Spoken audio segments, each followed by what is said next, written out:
A, E, 1. We really talk about how we're feeling, and we discuss how things are played, and we want to be the best that we can be. It's placing a lot of confidence in each other, and that helps elevate each of us. For Audio Technica and AT1 Radio, this is At Some Time Somewhere. I'm Jacob Derwin. Today I'm joined by Pool Kids. They're a band originally from Tallahassee, Florida, whose new album, Easier Said Than Done, came out on Epitaph in summer of 2025. Thanks for being here, guys. Yeah, thanks for Thank having you. us. A lot of this show, we talk about performance. We talk about, being on stage, being in front of a room, playing with a community.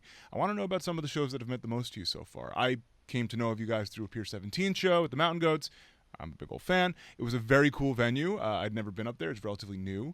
But I get the feeling that you guys have come up through some grimier spaces than pretty rooftops on a New York City skyline. So tell me about the shows that have kind of stayed in your heart. Well, I mean, we had a lot of pretty wild ones in our true DIY days. Oh, yeah. We had tours where we were double carring it and sleeping in gas stations and playing sweaty, crazy basements and stuff. And that was South by Southwest, I'm sure. Yeah. Yes. Yeah. Pretty much. Actually, yes. Oh, yeah. Except we weren't even actually on the festival. I think we just Yeah. played some unofficial. Yeah. Adjunct events. Yeah. Set up in the dirt behind somebody's house. Yeah. Right on. But yeah, so there's plenty of crazy stories for that stuff. But I don't know. In summer of 2023, we went on our first legitimate headliner, and those were, I think, probably some of the most special shows we've played. Yeah. And I don't know, one that comes to mind in particular when we played London for the first time. Yeah, Okay. that was one of the craziest shows. I'll never forget that. Just the screaming and the accents so far away from where we're from. I don't know. Was there already kind of a contingent forming in London, or was this you finally revealing yourself as a band to them? It was our first time overseas. We had played in London with La Dispute a few weeks earlier. Yeah. And we had toured with them for about a month or so, and then we returned to UK, did 4 headline shows, and the London one was just top Off notch. the wall, yeah. What was the venue, if you remember? Seabright Arms. Seabright Arms. Nice. It's a very small, 120 cap venue. Oh, that London. rules. Yeah. Okay, Yeah, cool. I got to that's talk to amazing. my British friends. I got to get some opinions. So I don't like to rely on Wikipedia when I'm checking on things, but there was one it didn't even have a reference next to it. There was no referral. Oh boy. But it said that you had your first ever sold out show in Wisconsin, and I don't know if that's true or not. So Oh. as far as headline shows in the United States that were our tour, yeah. I believe that was the first X-Ray sold out show at Arcade? the X-Ray Arcade. Yeah. Oh, true. Okay. But technically we had sold out shows in UK Okay. a few months prior. All right. Cool. I've also noticed that on the Wikipedia and think it's We're checking our kinda own funny. Wiki. You know, got it, I think no, I yeah, think yeah. everyone does. If they are saying otherwise, I think they're liars. I think I agree with that. Yeah. I just that stuck out to me because, I mean, obviously you guys live all over the place now, but Floridian rock band, I don't necessarily think of a small town in Wisconsin as being the first place you saw, or even London. Really, it's interesting where you're reaching. Have you noticed anything odd about that or exciting? Well, I was gonna say Yeah. it's funny you brought up Wisconsin because Yeah. that was the last show of the Beach Money tour, right? No. Never mind. I'm very geographically challenged. Madison was the last show. Well, I was just saying that Wisconsin, that was one of the best shows of that whole tour, which Okay, cool. surprised me. So, shout out Wisconsin. There's something in the cheese. Yeah. Hell yeah, Pool Kids and Cheese, baby. Well, so speaking of, I almost used some genre names for a second. I was like, for an emo math rock band from, so you tell me, because everywhere I look, all the interviews I read, the articles, they like to use these qualifiers. Yes. I get the feeling, because I know musicians, that this probably makes you want to slam so your head true. into a wall. Yeah. Well, so I wonder how much of it is useful. And like you are appealing to the room that is interested in seeing you there, versus pigeonholing and because I've listened to just about everything you guys have put out so far, and there's range. You're all over the place. Yeah, there's Thank certain. You're welcome. Obviously, there's certain adjectives and attributes I would use to describe everything all the way through, but the form, the instrumentation, there's constant changes. So, how do you feel about How do you feel about labels? How do you feel about these labels, and how are they useful and how are they not? It's just specifically the like emo math rock thing is just so hilarious because like this record in particular, like there are no weird time signatures at all. Like whole thing 4/4. Hell yeah. You know what I mean? And like there's like I don't know, and it's just like all the articles that are coming out are still like Pool Kid still manages to bend time signatures and like be math rock, and I'm like, what? We're What not. are you? Yeah, like We're point not. to the Do the counting. We're not. To be honest, anything is 4/4 if you're not a coward. Sure. But But yeah, it's just funny. I think when you come out with your first record, I think, people they have to figure out how to describe it when they're writing about it. And then I think people just like look up when they're writing an article, like, what are other people describing this as? And so then the same, it can be hard to words. use that big brain of yours and come up with other descriptors. Exactly. Yeah, so it feels like they just keep regurgitating the same thing. I truly feel like we could release like an actual just pure pop record, which this record is not a pure pop record at all. It still has lots of, I don't know, special guitar, big rock moments and stuff. But I feel like we could release like a pure full-on pop record and they would be like, math rock. Yeah. Yeah. Right on. Andy, I get the feeling, because you've been in this a long time, you had a previous project before this that was also in the emo scene. So you in particular, I feel like might have some thoughts on this. Yeah, I mean, for a long time, there was a reaction to want to run away from the labels, because there is an aspect of pigeonholing that happens. Yeah. And you want to separate yourself from creative boxes that music writers or fans, whoever it may be, are placing you in. And, I'm a fan of music. I love metal and all the various subgenres of metal, and I love having the conversation. Oh, actually, they're black and thrash. Oh, they're death grind or whatever. I understand that happens, but from the artist perspective, it can also be somewhat difficult or treacherous when you're trying to branch out, evolve your sound, and people are saying it's one thing when you really feel, I don't really agree with that, but it's not something we're scared of. Yeah. At least with metal, I feel like there's like 50 different like micro subgenres. Yeah. Like I would love if they could maybe do that with this. Like they just take out the emo stamp and just put it on anything with the sad lyric. I would love like a micro. I feel like maybe that's up to you. Scripter. I guess we'll just have to start pushing that narrative. It feels like in the age of Spotify, like they push a fake genre. Like I think bubble grunge, sparkle Yes. punk, twee. Like these are like. If there's a woman in the band, they put bubble or sparkle in front of it. Yeah, there's a real agenda getting pushed by some of these people. Big bubble pop. Yeah. There you go. Exactly. There is a pretty big Reddit thread about people arguing what we are. And they're like, they're math pop. They're just emo. And Christine had a pretty good quote about Taco Bell describing, like, you were like... Wait, what? I don't doubt it. It sounds accurate, but... You're like... Sounds like me. Yeah. Just because, like, people like arguing what we were... Talking about Mexican food. Yeah, you're like, just because it's Taco Bell doesn't mean it's not Mexican food. Kind of explaining that, like, just because, like, we have these influences doesn't mean we're not the other. It's like, yeah, you can find it on Reddit, but...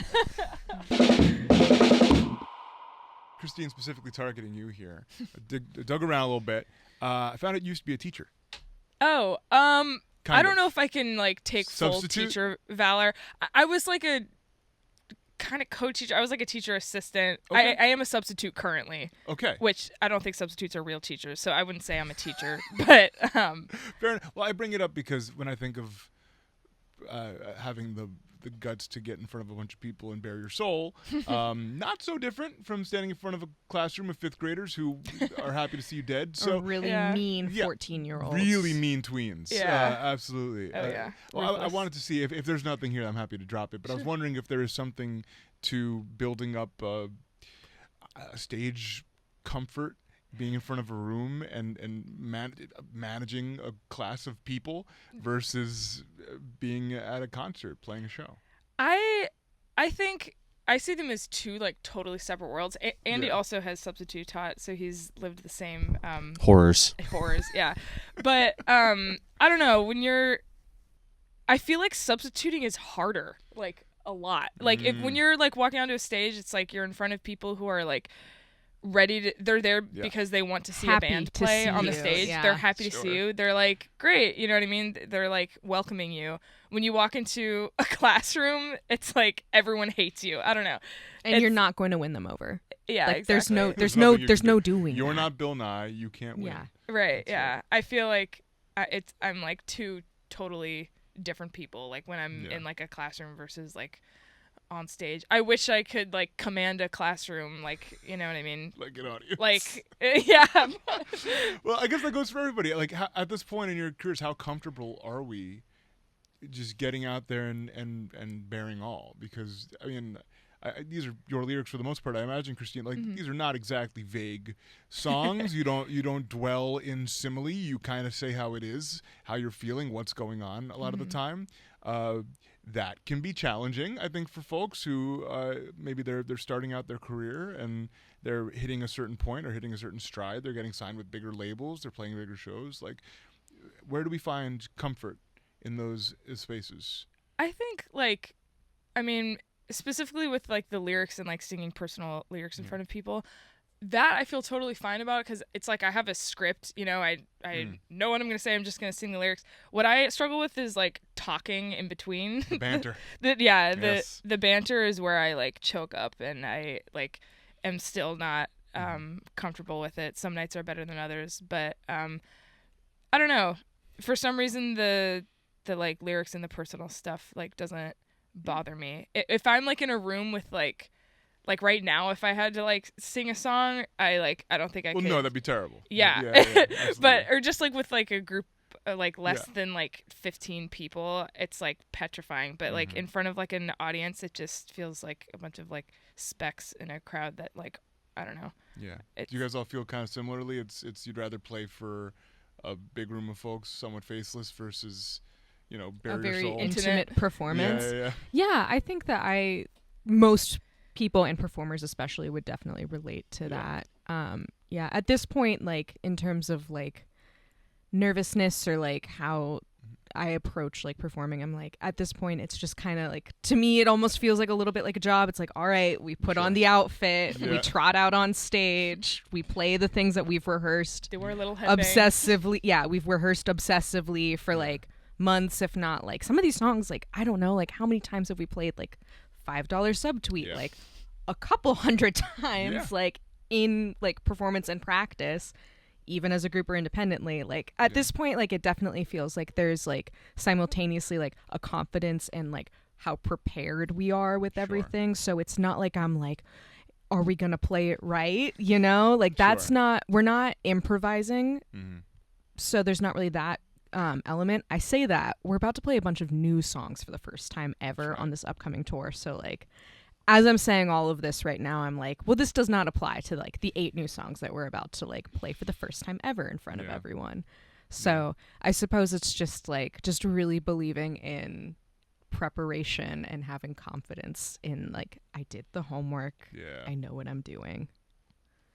So that's just how I feel about it. I think it's also important that, you know, everyone in this band recognizes that they can trust and hold the other person on stage accountable. Right. And we have a lot of faith in one another. And I think that's, if I was to choose something that I think separates us from other bands, is at least other bands that I've been in, other experiences that I've had, because I've done this for almost 20 years of my life now. Yeah, man.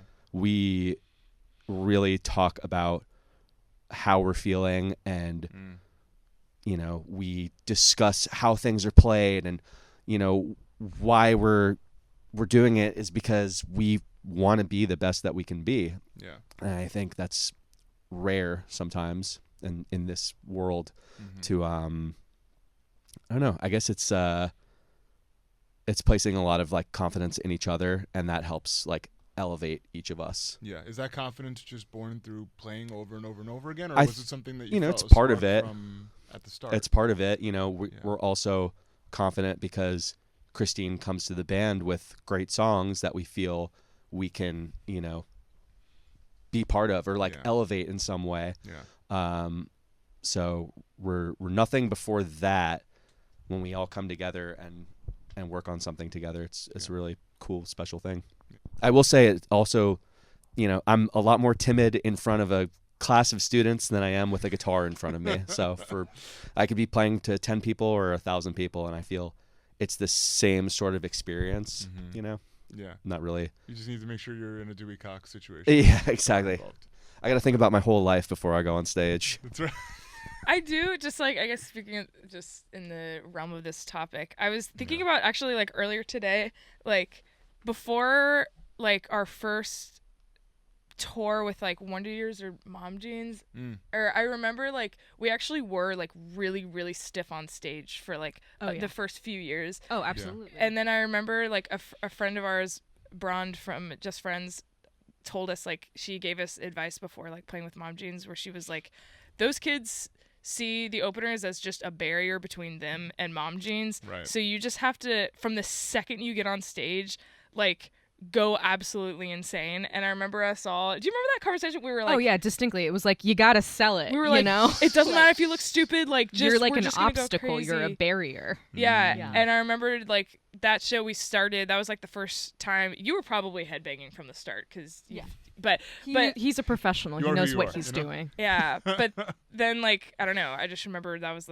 my first time really and being it was like definitely the lesson of like, people will only, I'm trying to think of how to put this like succinctly, but it's like, people will only believe in you if you believe in yourself, sort of. So it's like, if you're going to get out there, like, you have to, like, people are only going to be give you enthusiasm if you can like portray that in some way on stage. I'm not saying like everybody needs to get out and like do a backflip to like prove a point. I'm sure it doesn't hurt. I mean, like, there's a few people that seem to be doing quite well doing backflips on stage. One guy in this day and age. Right now. I'm not going to say his name.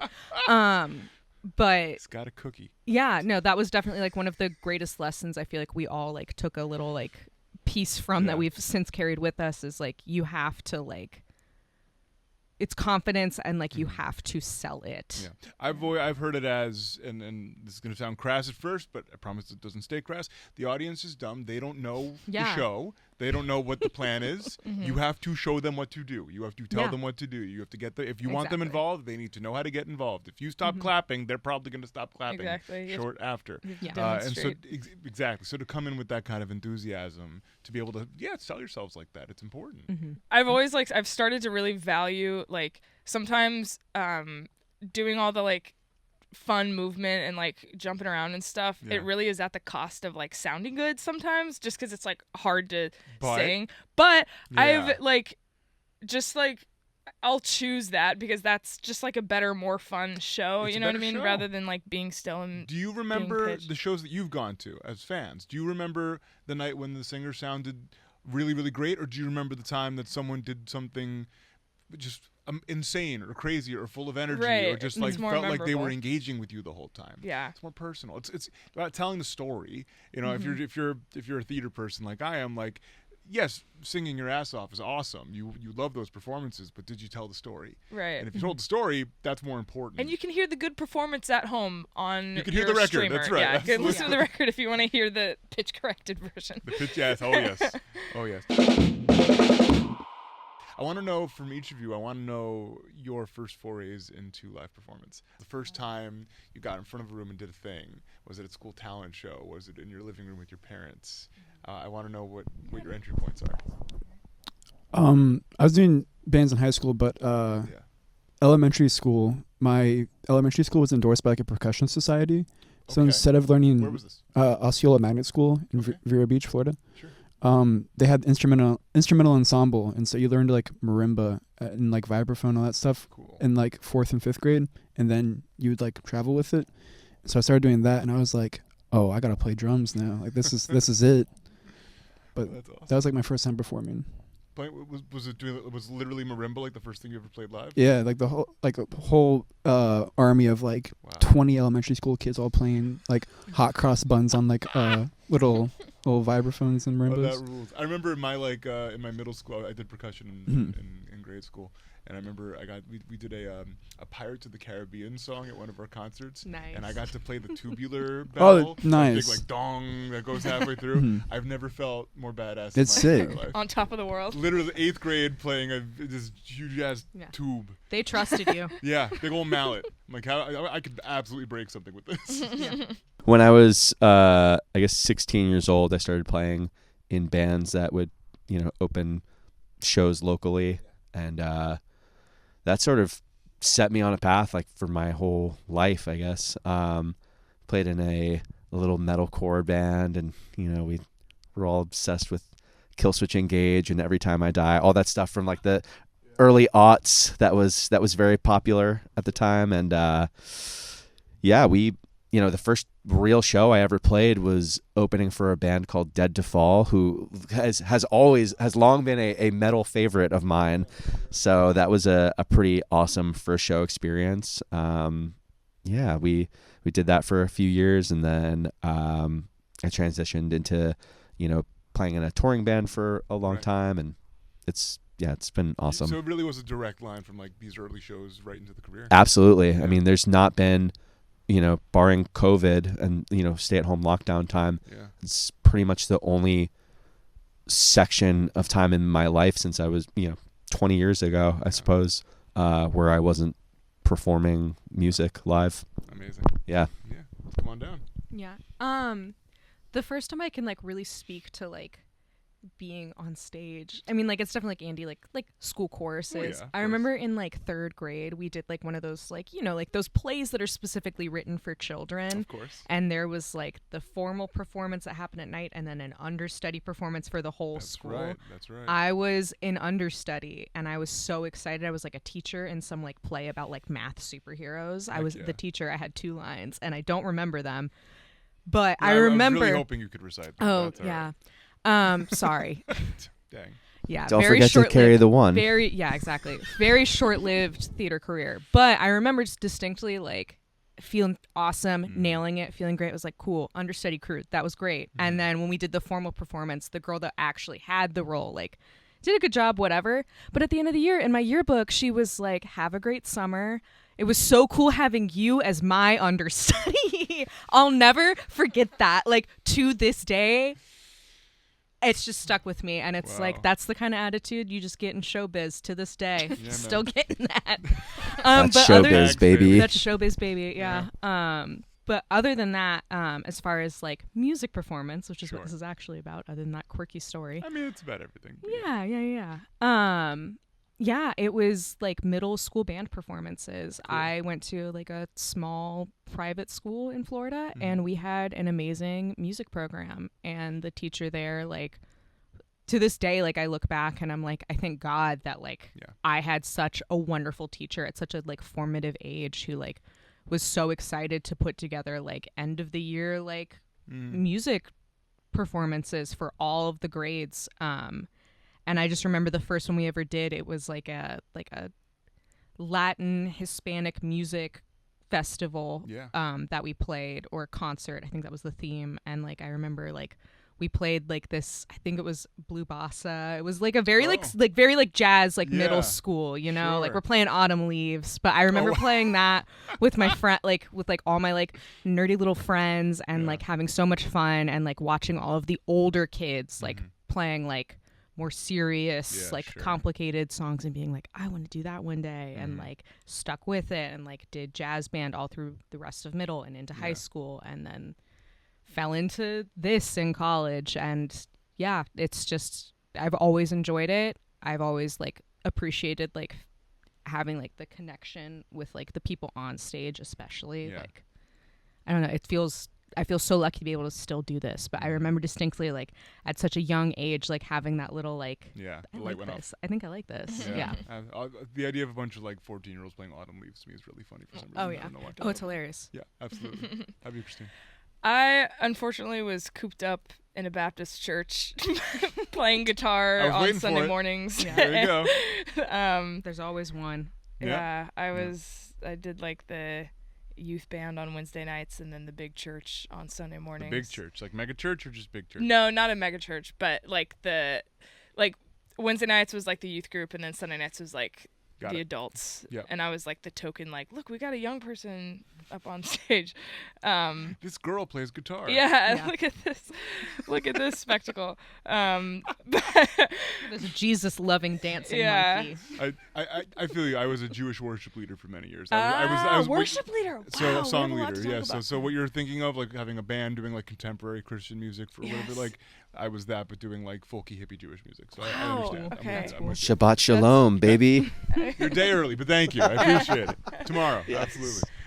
So I can relate. I understand. Yeah. It's an odd thing to be in a room full of like excited, expectant older folks in the congregation. Youth group claps. All the youth group claps. But yeah, I don't know. They really like drilled it into us, particularly the youth group, not like the pastor, but they drilled it into us like, whatever gifts you have, you have to use them for God or else it's an idol. So I had it like drilled into my soul that like if I like did music or even like enjoyed like music that wasn't like Christian stuff, I like felt guilt over it. So I was like, oh well, I can play guitar, so like use my gifts for God. So like so I got involved with all that stuff. But do you remember a band that broke you out of that, where you were like, oh no, I'm enjoying?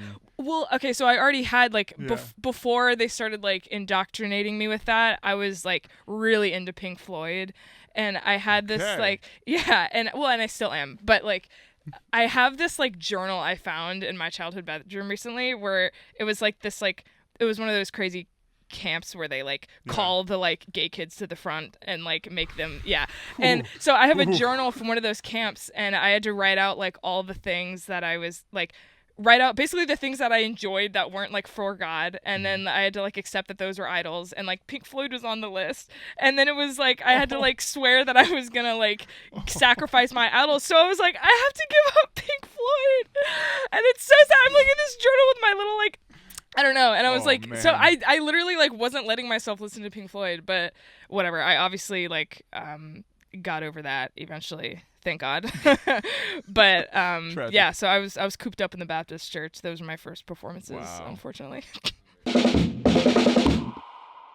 There was actually a very mean line in the Wikipedia page. What? It basically says along the lines like the first album was released to really no fanfare until no one listened to them. No one listened to this album until, and so ignoring that mean line in the Wikipedia, which is absolutely unnecessary. We may as well mention the fact that when I first heard you guys live, my first thought was, I think we're the same. I'm 30. I think we're about the same age. Like my first thought was, yeah, this sounds like something I would listen to when I was in like freshman year of high school. Like this is prime Paramore era. This is Hot Topic at the mall. There's something about this is really resonating with a specific part of my soul. And it's modern and it's your own, but there was also something just ringing in the back of my head about Scratching it. an itch. And then to find out later that Haley Williams had reposted the band and helped get it kind of maybe get the ball rolling a little bit for y'all. Is it the only thing that's important? God, no. But it's worth, it's worth like noticing that it played an impact. So I want to know, was she in particular an artist that you were looking to for many years as like absolutely, and additionally from the rest of the band, like other artists that have kind of pressed on your soul. They've written something there that you've taken with you as you've gone on as a professional musician, certain moments that stand out to you. It doesn't even have to be just an artist. It can be a specific moment. It can be there was that scene in that music video, and I decided that was the kind of thing that I wanted to try and emulate, Yeah, I mean, it literally is like Paramore. Like Paramore is that like answer for me. Like of all the bands of that era, I really didn't like. I envy like people seem to like a lot of people have like a big like MCR phase and like all these other stuff. Sure. And I was just so pigeonholed on Paramore that like I don't know. I remember I think it was 7th grade. I was 12 when I like 2006 or 7 when I think I just like saw the Misery Business music video or something, and I was like, oh my God, like she's a girl and she's in a rock band, you know what I mean? And she's so little. Yeah, and I don't know, that definitely just was like they were just such an inspiration. Yeah. I know Caden was a big Paramore person too. Yeah. Or is. Continues to be. Yeah. One of my favorite bands ever, and they've had like 7 drummers, and they're all just sick. It's true. Every single one. It's true. It was like, damn. It's awesome. Hell yeah. What about y'all? It doesn't have to be Paramore. I'd love to hear what other bands have kind of rung true to you over the years. We had a really amazing experience a couple years ago, opening for Sunny Day Real Estate. Oh, fab. And when I started playing in emo bands, around the time I was 17, 18, like 20 years old, somewhere around there. Yeah. Sunny Day Real Estate was the one for me.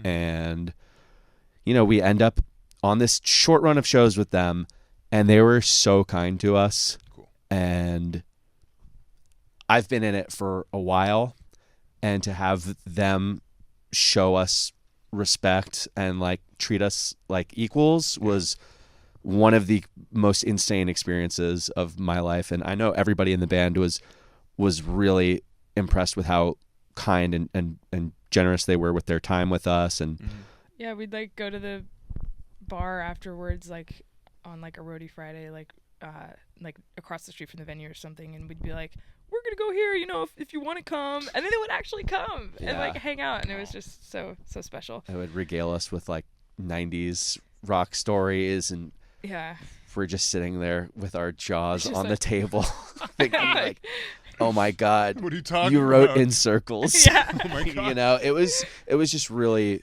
amazing to get to experience that. And I feel, that's not an early experience, but it's something that really reinvigorated like, the passion behind all of this. Absolutely. And in your yearbook, they wrote, "Thank you for being our Yes, exactly. right? Thank you for being my understudy, Yeah. Jeremy. I'll come back down. How about you? Anyone else come to mind? It's tough. There's so many. So There's like how so can I many. possibly weed it down? I mean, the first one I can like really think of like immediately is like I love Steely Dan. I know it's kind of been like a trendy like thing to like everyone to Is Steely Dan trendy now? in certain like a circles thing. on the internet. It's like it's I know strange. there's like, and there'll see, be here's like one the guy thing. in boat shoes like dancing or something. Yeah, I know, right? Yeah. Yeah, the whole yacht rock thing really like caught fire the last 2 years. So Interesting. anyway, if you had stock, pull it out now. But yeah, no, I love Steely Dan, and I have been for like many years. I'm a real fan. But I love digging through their interviews and just like the way that like both Walter Becker and Donald Fagen talk about their approach to music, the meticulousness, and like just like the dedication to the craft, which I think like all jokes aside about like them, their particularness, whatever. I think that is like such a admirable thing where it's like if you're going to do this, you should do it right, and like you need to trust your instincts, and like even like sometimes like there was definitely some like crazy drug-fueled mind games happening between them and like studio musicians they were hiring. Don't get me wrong, Torturing them for fun, for shits and giggles for sure. But like that's an attitude that I have like definitely like held on to. It's like if you're going to do this, do it right, and it's like worth it to get into the weeds and to like really pay attention to every last like thing that you're doing and every detail. And I think that this band is definitely full of people that are just as neurotic in our own special ways, that whenever we've walked away from like working on a record, I've really felt like we have explored and looked at every possible thing that we could possibly look at. And it feels good to me knowing that is a standard set by my quote unquote idols, that like I am doing my best in my little worm way to live up to, Well, I mean, I was watching you guys chat with Brooklyn Vegan this morning, and you were talking about the chart of death in the studio. And so when you're talking about that meticulousness in your recording process, it kind of it echoes what I was listening to in the interview about the chart of death. And the chart's only the tip of the iceberg. But For those who don't know, the chart of death, basically you guys keeping track of all of the different tracking and pieces of every single song. The gold star sticker you had along the way. I had a very different experience with the chart. Did you appreciate the chart? I just play drums. Like, I track the song like I'm done. Like I don't there's no like, oh, we gotta do snare drum reverb overdubs. Like they have like so much more to do. I just get in there. Layers and layers. Yeah, I just track them and then like, all right, check it, and then Here's just the thing for the rest of you to play. And then I finish, and then it's their turn, and you just watch them drive themselves. Yeah, and I'm like, damn. had the pleasure of checking that box, and I watched them. Damn, kids over here kikiing with the chart I while we're know. like trying to set it on fire. I could almost write my entire name on it. It was nice. We were friends for a little bit. I felt He's bad. friends with the off. So yeah, easier than said than done. It's on its way. It'll be here by the time this interview comes out. You're checking your 12 watch. 'cause hours. Literally, we're hours away from the release. Yeah. I mean, how do we feel? And it's a vague question. How are we doing? Mm-hmm. I feel great. Yeah. I think better than last time. I don't Yeah? know about y'all. Yeah. Yeah. Yeah, I don't know. I'm excited it's finally here. It feels, I feel like we got so used to sitting on it for so long. How long has it been? We finished, we left the studio being done recording, I guess it's like exactly a year. Really? Technically, we still had like some more things to do after that like course. first bulk Yeah, of true. recording. It's been like donezo recording wise, I'd say since like mixed January. Yeah, we got it like mastered somewhat sooner, but we left the studio like August of, So it's of been last year. pretty much done for a year. Yeah. And Let's call it entirely that. done for several months. Yeah. Mhm. So this is all the build up. This is the promotion. This is the marketing. This is all that kind of jazz. Yeah. Yeah. And first song that we were working on was in January of 2023. Woo! You know, I'm sure Christine was writing before then, Yeah. but we, But yeah. as a band, like the four of us, came together in a room and started working on the first song, Easier Said Than Done. Yeah. That was the first song. That was First the song, first one that came together. January Yeah. 2023, and it was, right before tour rehearsals, essentially. So we were on the road a lot in 2023. We would come home. We would find a week to work on a couple songs. We took time in the middle of a tour to work on songs.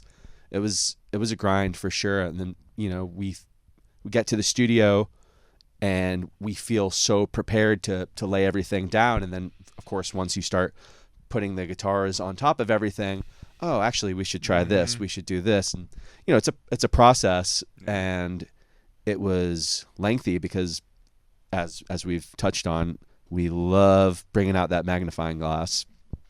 And our producer, Mike Vernon Davis, who we all agree is sort of almost like a fifth member of our band. That's the best case secret scenario. sauce kind of guy.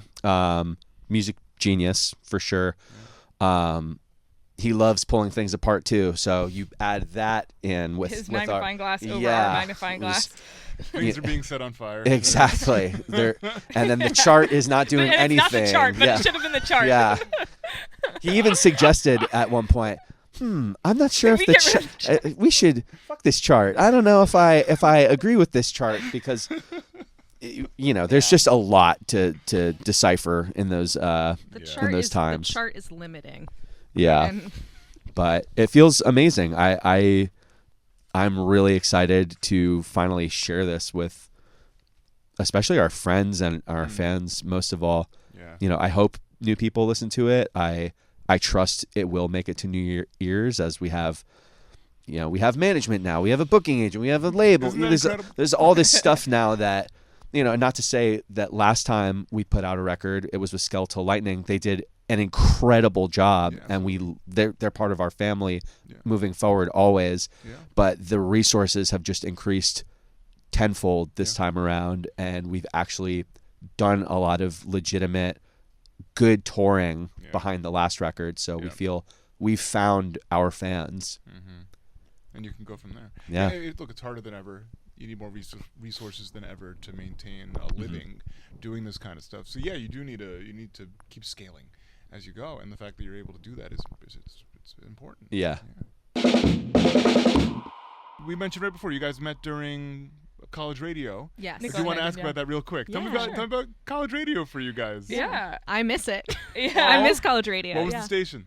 WVFS Tallahassee. The voice of Florida State, the Yeah. 89. You still got it. You wanna? Incredible. Was it a broadcast station playing in people's cars, or was it digital? It was broadcast. Okay. Yep. Fabulous. Yeah, over and the whole catalog was physical too.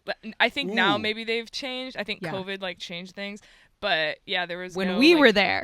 Yeah, You were back in using- my day, we had to get Yeah, the CDs it was a out. catalog. It There was was CD-based. there was Yeah. it was CD And vinyl. So there was like 30,000 CDs, like all organized, not by like not alphabetized, but like by like the literal date that it was put in. So like it felt like you were walking through time as like where the beginning of the CD catalog started. It's like, all right, these are the first few records that we had in like back in 1990.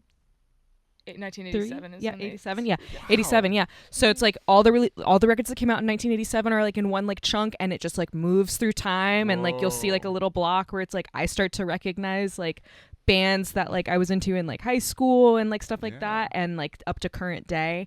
I loved working there, and I would like literally just have shifts where I would just be like, all right, well, like I have 3 hours of music that I have to fill, and like sure, I've got all my favorite bands, but like we have such a big catalog. I would just walk through and Dig pull around, yeah. random things, and I Absolutely. found so many incredible artists doing that. But Christine and I met through the college radio station. I was She was the PR director. Yeah, I Oh. was the like PR director, and I also DJ'd though.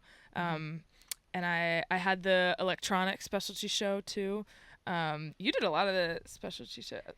You like covered. Yeah, was too scared to do any so other. I had like my regular shifts, which were just like random points throughout the week depending on my semester and my schedule, but I would do the Sunday evening jazz. Sometimes I would pick up a world music Wow. shift right after. Okay. I did Metal Madness a few times. You guys were all over I the was place. I was all over the place because I was like, even if it's not something I'm super familiar with, we have such an extensive catalog. I can just trust that I can pull from the catalog and put something together, even if it's not the most like personal to me curated sort of thing. Right Yeah, on. but I was like I was a volunteer for Christine, and that's how we met. I was like, she was Yeah, she was in large and in charge, and I was just like, can I sign up to Table of Montreal show? Oh, that's so real.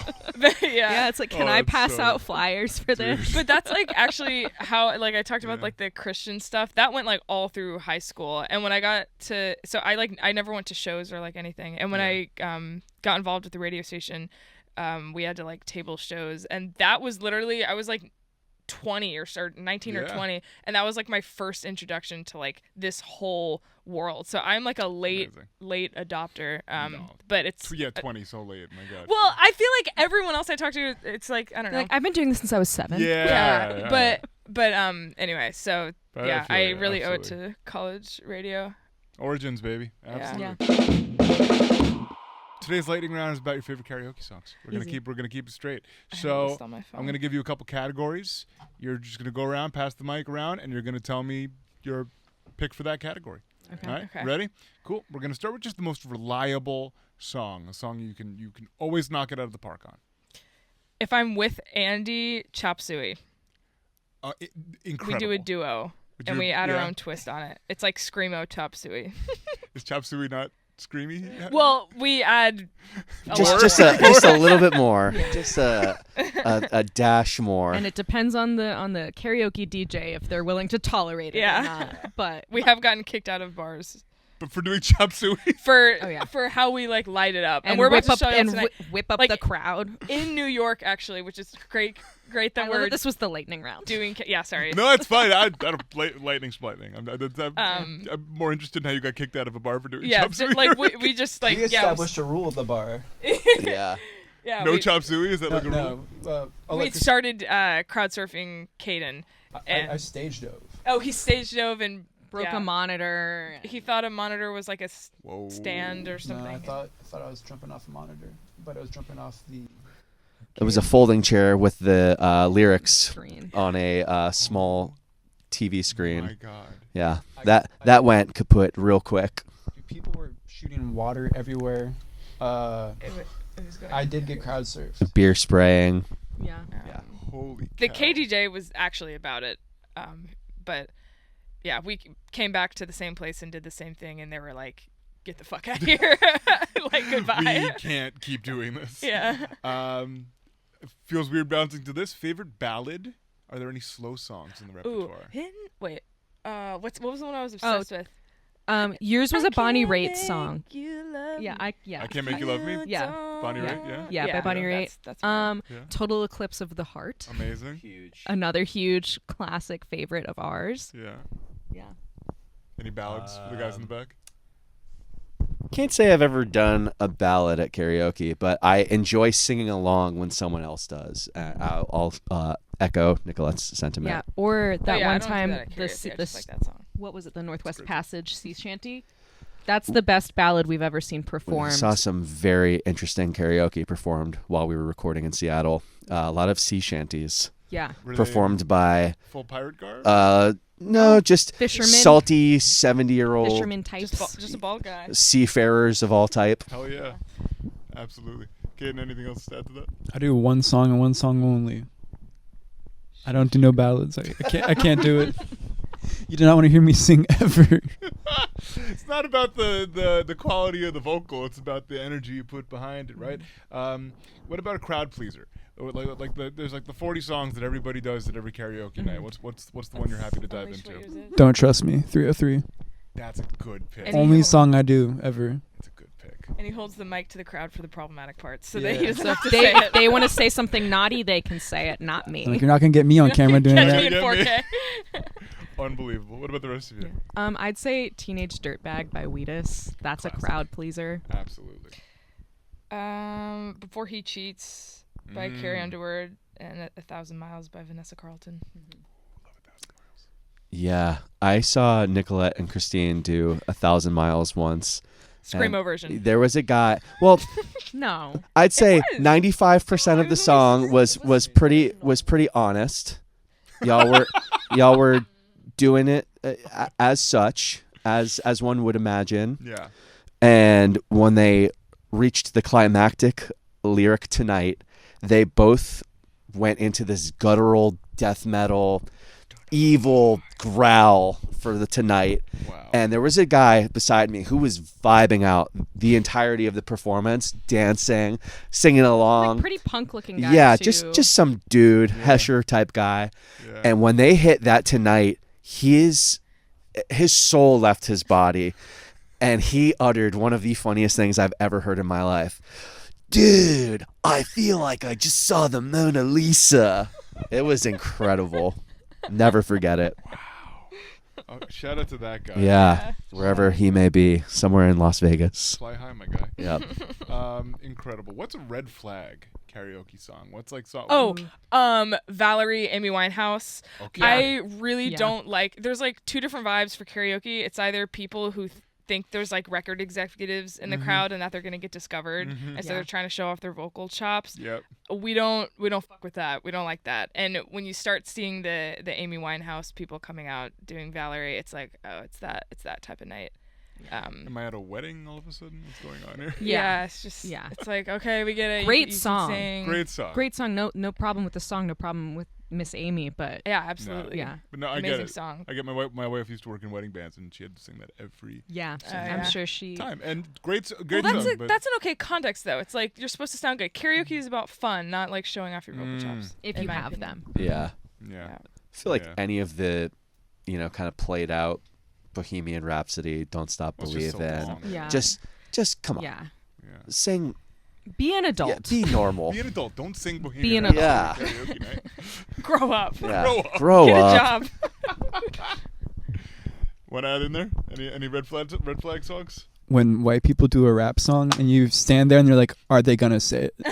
Yeah. Like, there's been times where like the guy comes up there and you're just like, oh, this like is not gonna he's be a good. few drinks deep. Like, how will this go out? Yeah, that's until they don't say it, I'm stressed. My last one was going to be duets. We've already talked about Chop Suey. Are there any other duets that you love that you've performed over the years? Kaden and I have done a couple Linkin Park tunes before. Okay. And I feel like we don't You take the rap split. parts, I We imagine? don't split the Mike and Chester parts at all. You We're don't? both just sort of yelling. We're very excited about Linkin Park, of course. Very important band in both of our lives. I believe it. Absolutely. All right. We are wrapping up, guys. Thank you so much for doing this. Can you tell people where they can find you if you want to be found and about the new album? Pool Kids Band is like all of our social media handles. We are available on all streaming platforms and services. And boop, boop. our website is Poolkids Band, or is it poolkids.com or poolkidsband.com? Band. Poolkidsband.com. Don't go to the other one, poolkidsband.com. Yes. You don't want that. You don't want that. And whatever you do, don't go to the Pool Kids Instagram page that doesn't have band at the end. I'm not even going to say what it is. I'll tell you after. Dark. Potentially very dark. And you can find us on Instagram at AT1Radio. That's AT_ONE_radio. And of course, you can learn more about Audio-Technica and its many wonderful products at audiotechnica.com. That's audio-technica.com. Pool Kids, thank you so much for doing this. Thank you. Appreciate it, guys. AT1